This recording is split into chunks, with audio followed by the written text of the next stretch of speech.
Hello all the students, welcome to my channel my authority. आज के इस video के अंदर हम पढ़ेंगे अल्बर्ट कैम्यूस के पॉलिटिकल आइडियाज़ को, जो इन्होंने पॉलिटिक्स साइंस में दिया है। बहुत important modern contemporary political theory में इन्हें हम पढ़ते हैं।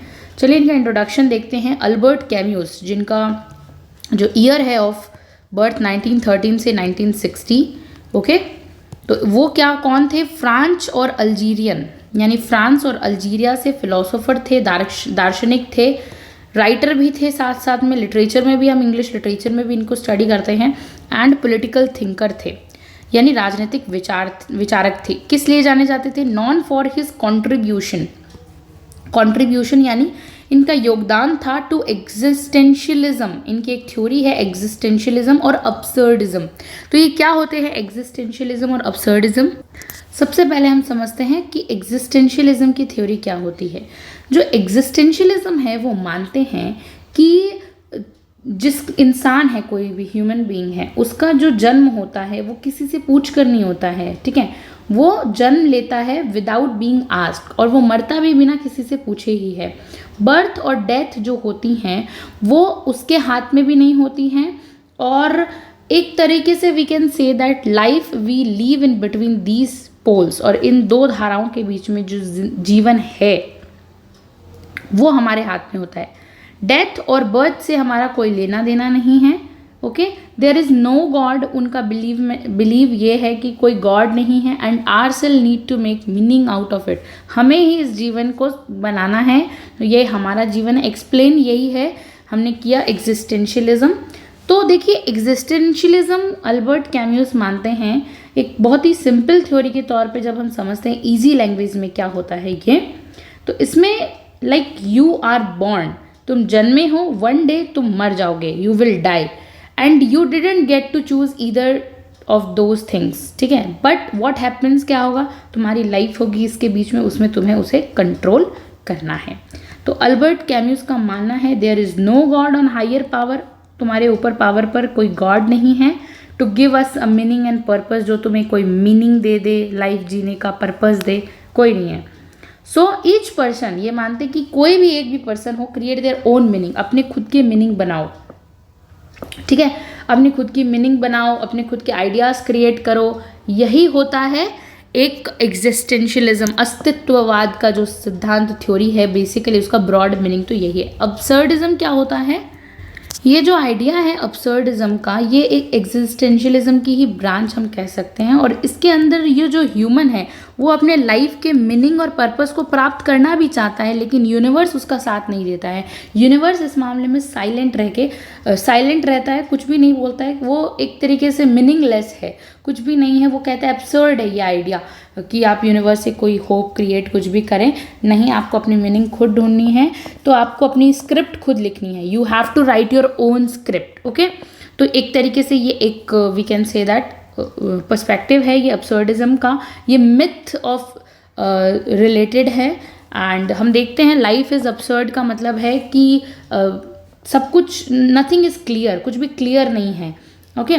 अब्सर्ड है बहुत ही ज़्यादा, हम मीनिंग के लिए जा रहे हैं इधर से उधर, हमें कुछ पता नहीं है। एक तरीके से नेगेटिव एस्पेक्ट ऑफ लाइफ कि हम अपनी लाइफ से बहुत, ये वर्ल्ड वॉर 2 का टाइम ऐसा था जिस टाइम सब लोगों का विश्वास भी उठ रहा था, और वो एक सिचुएशन ही ऐसी क्रिएट हो गई थी उस टाइम। तो उससे रिलेटेड है ये दोनों वर्ड, ठीक है। Although often associated with existentialism, like Jean Paul Sartre है, वो भी किससे? अस्तित्ववाद से रिलेटेड है।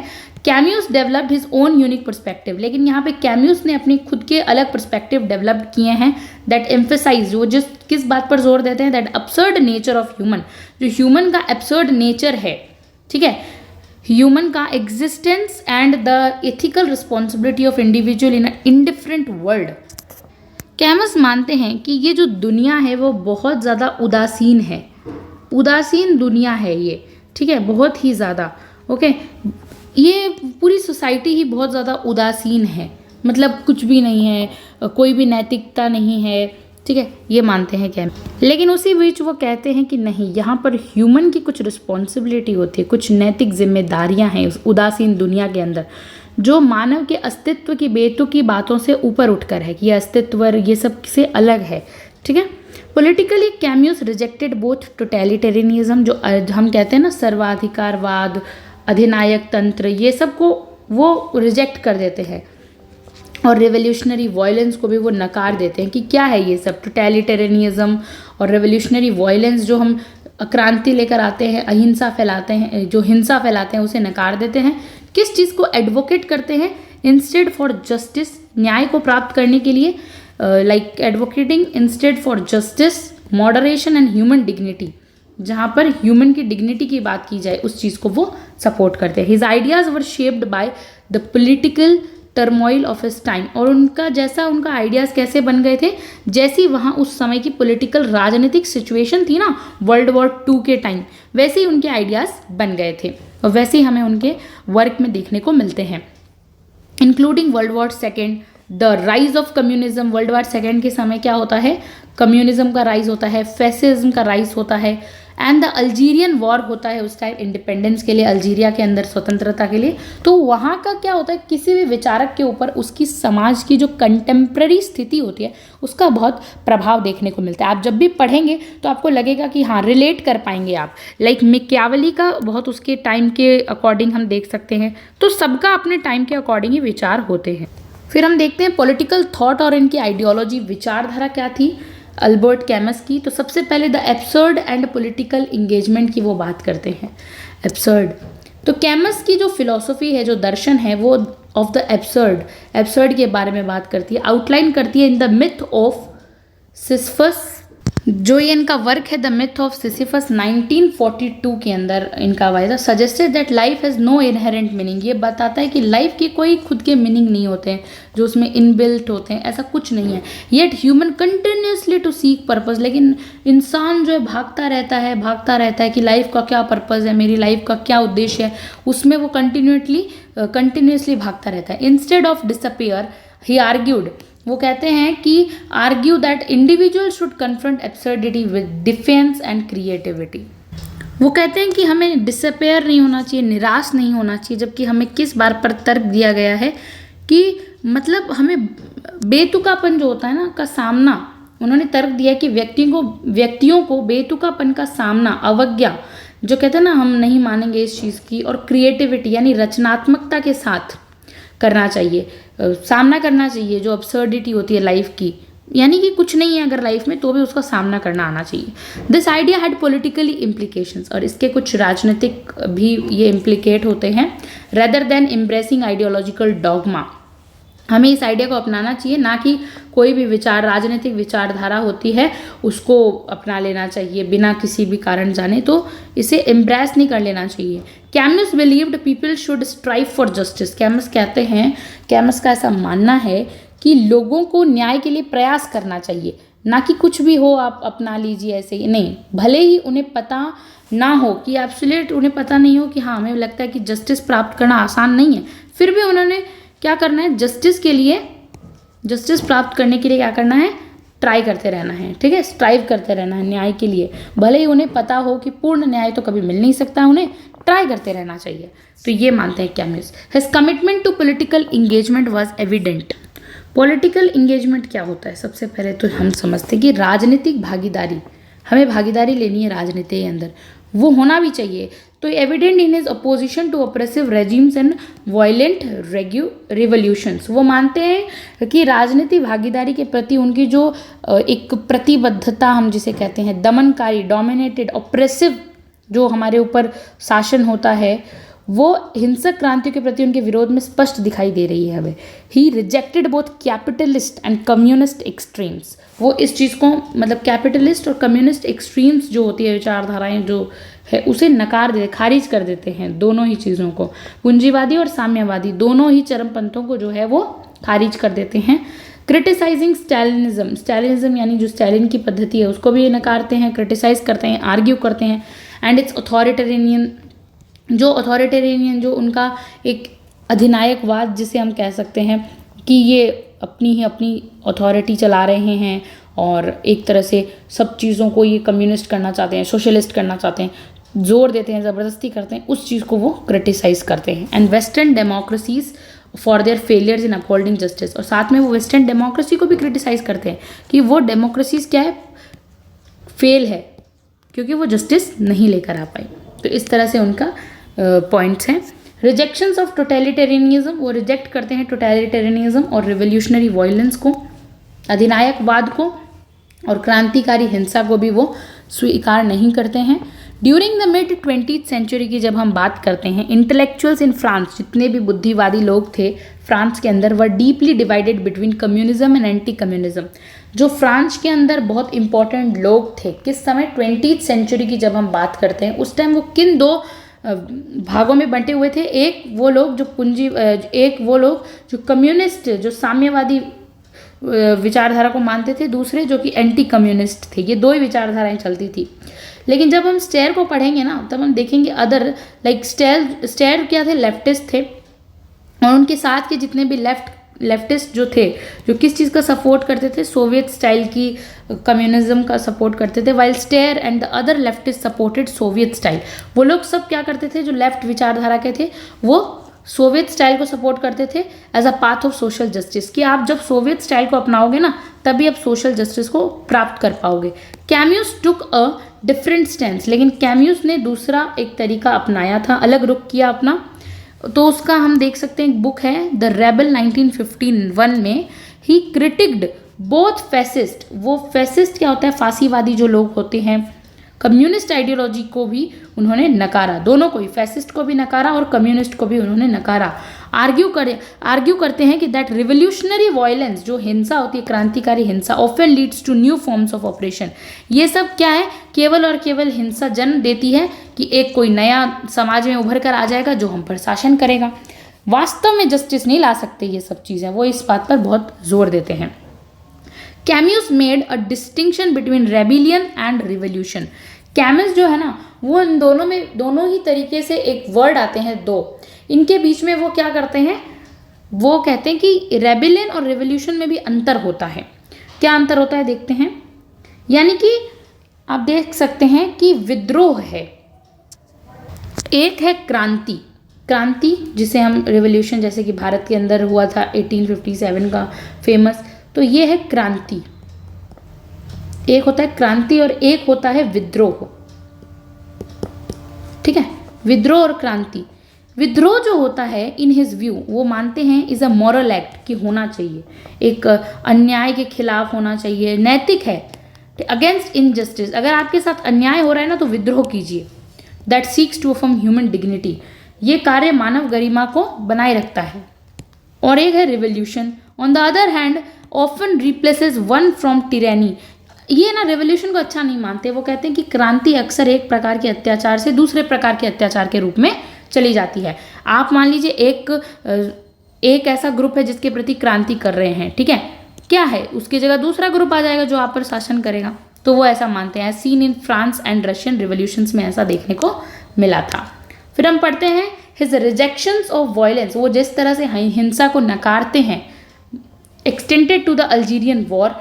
तो हम देख सकते हैं जब तक ये वॉर चला था 1954 से 62 तक, तब तक इन्होंने हिंसा को नकारा।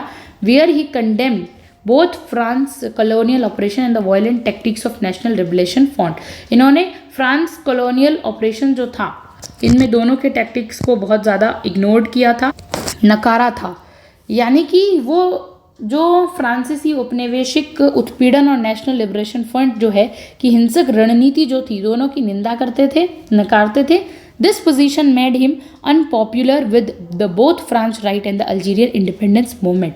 और इसी रुख ने जैसे फ्रांसीसी दक्षिणपंथी और अल्जीरियाई स्वतंत्रता के आंदोलन दोनों के बीच में अलोकप्रिय बना दिया था, क्योंकि इन्होंने दोनों का ही समर्थन नहीं किया था, दोनों को नकारा था, तो इसलिए ये अनपॉपुलर बन चुके थे उस टाइम। ठीक है, पार्टिसिपेट इन्होंने नहीं किया था मेनली। जस्टिस, मॉडरेशन और ह्यूमैनिज्म के लिए क्या बोलते हैं ये, न्याय, संयम और मानवतावाद के लिए क्या बोलते हैं। कैम्यूस बिलीव्ड, इनका मानना है दैट जस्टिस, जो न्याय है, should not come at the cost of human life. माना कि आप जिंदगी ले लीजिए और फिर आप कहते हैं कि हम जस्टिस कर रहे हैं उसके साथ, ऐसा संभव नहीं है। कीमत पर, मानव की कीमत पर आप जस्टिस नहीं कर सकते। ही अपोज्ड, पूरी तरीके से वो नकार देते हैं कैपिटल पनिशमेंट को, कि आप किसी को भी capital punishment as expressed in his essay, उनके किस ऐसे में ये रिफ्लेक्ट की गई है, रिफ्लेक्शन है, रिफ्लेक्शंस ऑन द गिलोटिन 1957 में बात की गई।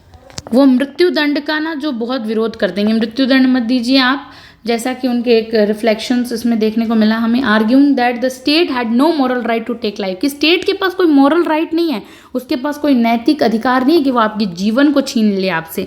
His humanism was grounded in the belief that every individual regardless of their ideology, nationality, deserve dignity and freedom, चाहे उसका कोई भी नेशनल हो, कोई भी धर्म क्यों ना हो, उसको जीने का और स्वतंत्रता का अधिकार है, उसकी कोई भी आइडियोलॉजी है ना आपसे आपका जीवन नहीं छीन सकती है, वो ये बात मानते हैं। फिर हम देखते हैं unlike Sartre who justified violence as a means of achieving. Sartre तो क्या मानते हैं, स्टेयर तो लेफ्टिस्ट थे, वो मानते हैं, जब हम स्टेयर पढ़ेंगे तब देखेंगे, स्टेयर कहते हैं कि वायलेंस, हिंसा ज़रूरी है मीन्स ऑफ अचीविंग लिबरेशन, जब हम लिबरेशन लेकर आएंगे, स्टेयर कहते हैं। कैम्यूज शॉट नॉन वायलेंट, वो कहते हैं नहीं, हमें अहिंसा को अपनाना पड़ेगा, सॉल्यूशंस ढूंढने पड़ेंगे ऐसे टू पॉलिटिकल कन्फ्लिक्ट, सुलझाने के लिए जो हमारे राजनीतिक मतभेद हो जाते हैं उसे सुलझाने के लिए हमें नॉन वायलेंट बनना पड़ेगा। ही एडवोकेटेड फॉर डायलॉग, वो कहते हैं बातचीत करो, कॉम्प्रोमाइज़ करो, रेदर देन आइडियोलॉजिकल वॉरफेयर, ना कि विचारधाराओं की लड़ाई को आप लड़ो। कैम्यूज एंड एग्जिस्टेंशियलिज्म की बात करते हैं, a political divide with Sartre, क्या है ये कैम्यूज का, एक्सटेंशियलिज्म का। Camus political disagreement with Sartre were rooted in the different views of freedom and responsibility. अब कैम्यूज और स्टेयर के बीच में एक वॉर है, कन्फ्लिक्ट है, दोनों की आइडियोलॉजी दोनों कंटेम्प्रेरी थे। स्टेयर जो थे एक मार्क्सिस्ट एग्जिस्टेंशियलिस्ट थे, वो मानते थे कि जो मतलब होता है ना एग्जिस्टेंशियलिज्म का मतलब अस्तित्ववाद, जो मार्क्सिस्ट को आगे बढ़ाना चाहते थे। Believe that individual must commit to political cause if required, मतलब वो हिंसा को एक तरीके से हम कह सकते हैं, स्टेयर जो थे ना वो किस चीज़ का सपोर्ट करते थे, हिंसा का। कैम्यूज नॉन वायलेंट, अहिंसा का। Camus by contrast so blind commitment to ideology, वो मानते थे कि हमें ब्लाइंड कमिटमेंट नहीं करना चाहिए आइडियोलॉजीज पे, वो डेंजरस होता है। ही believed in reciting operations, but वो कहते थे कि हाँ हम रेसिस्टिंग ऑपरेशन कर सकते हैं, but warned against the dehumanizing political enemies, यानी लेकिन मानवता के खिलाफ जो भी चीज़ जाएगी उसके लिए हमें विरोध करना चाहिए, बाकी ऐसा विरोध हमें नहीं करना चाहिए। The split became public after publication of the rebel, इनकी फेमस बुक है।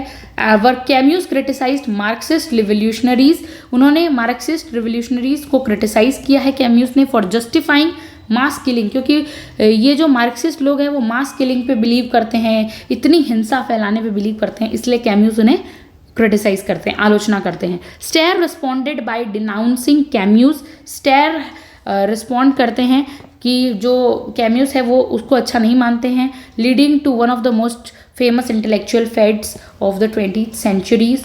और तो इन दोनों के बीच में जो वॉर चला था वो 20th सेंचुरी का एक हम कह सकते हैं आइडियोलॉजिकल वॉर में से फेमस है। अब इम्पॉर्टेंट बुक देखते हैं कैम्यू की, इंपॉर्टेंट बुक देख लेते हैं। मिथ ऑफ सिसिफस है 1942 में, उसमें फिलोसॉफिकल ऐसे introducing the concept of absurd. फिर है the stranger 1942, the novel explores alienations and existential detachment. The plague 1947, novel often interpreted as an allegory of political resistance against tyranny. And the rebel famous है 1951, the philosophical critique of revolutionary and totalitarianism, reflection of guillotine 1957, a political essay arguing against capital punishments। अब कुछ important facts देख लेते हैं। Born in Algeria 1913 में, French colony at the time थी वो। Active French resistance against Nazi occupation during world war, किनके against थे, नाजी ऑक्यूपेशन के अगेंस्ट इन्होंने बात की थी। अवॉर्डेड बाय नोबेल प्राइज मिला था इन लिटरेचर के लिए 1957 में for his contribution to literature and philosophy में अच्छा कंट्रीब्यूशन था। अपोज्ड बोथ कॉलोनिज्म, जो औपनिवेशिकवाद होता है उसे, और रिवोल्यूशनरी वायलेंस, हिंसा को नकारते हैं। In Algerian war, died in car accident 1960 at the age of 46। Important conclusion देखते हैं। Albert Camus political thought was shaped by his commitment, human dignity की बात करते हैं, मानव गरिमा को बनाए रखो, जस्टिस को प्राप्त करो, मोरल रिस्पॉन्सिबिलिटी है। अनलाइक मेनी कंटेम्प्रेरीज, उनके जो समय के लोग थे वो रिफ्यूज टू अलाइंग एक्सट्रीम आइडियोलॉजीज, वो जो है कैम्यूज वो अलग अलग आइडियोलॉजीज के साथ जाना पसंद नहीं करते हैं। इंस्टेड ऑफ एडवोकेटिंग, वो किस चीज़ को एडवोकेट करते हैं, मॉडरेशन को, एथिकल रेबिलियन को, कि विद्रोह करना चाहिए अगर ज़रूरी है तो, जहाँ नैतिक विद्रोह होना चाहिए। हिज रिजेक्शन ऑफ टोटलिटेरियनिज्म, जो सर्वाधिकारवाद भी कह सकते हैं, अधिनायकवाद को भी रिजेक्ट करते हैं वो, क्रिटिक ऑफ हिंसा को भी नहीं मानते हैं, and defence of individual freedom, किस चीज़ के समर्थक हैं, इंडिविजुअल फ्रीडम मिलनी चाहिए लोगों को, continue to make his ideas relevant in contemporary political discussion, आज बनाता है, Camus work remains powerful reminder that pursuits of justice make always respect human, कि जस्टिस प्राप्त करना यानी ह्यूमन की रिस्पेक्ट करो, और एवरीथिंग। तो उदासीन था क्योंकि उस समय का भी ऐसा ही था, इसीलिए अब्सर्डिज्म और एग्जिस्टेंशियलिज्म की थ्योरी हम पढ़ते हैं। Thank you so much for watching this video.